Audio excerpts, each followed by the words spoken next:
Hey guys, I just wanted to show you guys a comparison between the iPhone 5S all the way down to the 2G. Now I have done a video like this last year with the release of the original iPhone 5 and I really liked this, so here we go. Now in advance I do apologize for the number of hands on the screen. I had to get some people to help me with this. But here is the original shutdown test on all devices. I'm going to let go at the exact same time.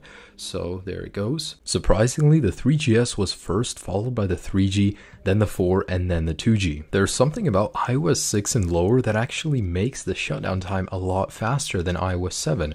Although all devices on iOS 7 shut down at the exact same time, which makes me think, what did they change? And in a second here, they should all be turning off at the exact same time. Now, while performing the boot up test, I just want to let you guys know it's important to notice that from the 5S and to the 2G, there's a massive difference in processing power and RAM, obviously. Also, the software is different, so that could majorly affect this. Now, I wasn't too surprised because the 5S, of course, came in first, followed by the 5 and 5C. What came next was actually pretty surprising. And just to let you guys know, all of these devices are freshly restored, non-jailbroken, completely stock.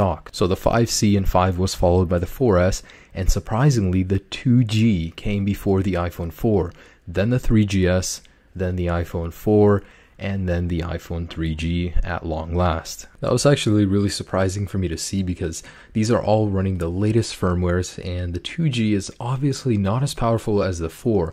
It's just the booting sequence and the way it works probably was changed in iOS 7, so that could be at fault. Now for the last couple of tests, I'm going to load reddit.com and apple.com, and the 5S is almost instantaneous. Thanks to the extra processing power and the new Wi-Fi capabilities, it's an amazing web browsing device, and it goes downhill from there to the 5C and so on. Just to confirm, all applications have been closed in the multitasking bar where applicable, and we're just going to go ahead and load reddit.com. And here we go. So this is reddit.com, launched on all devices at the same time. The 5S is king in this test as well as all others. Then comes the 5, then the 5C, then the 4S, and then the 4, and so on. So what did I learn doing these tests?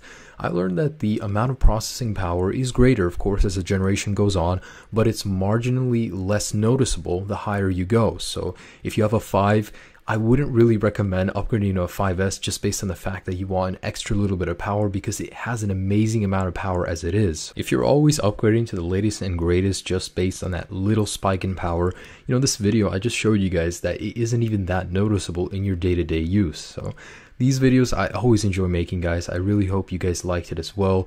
Have a great day, guys. Peace.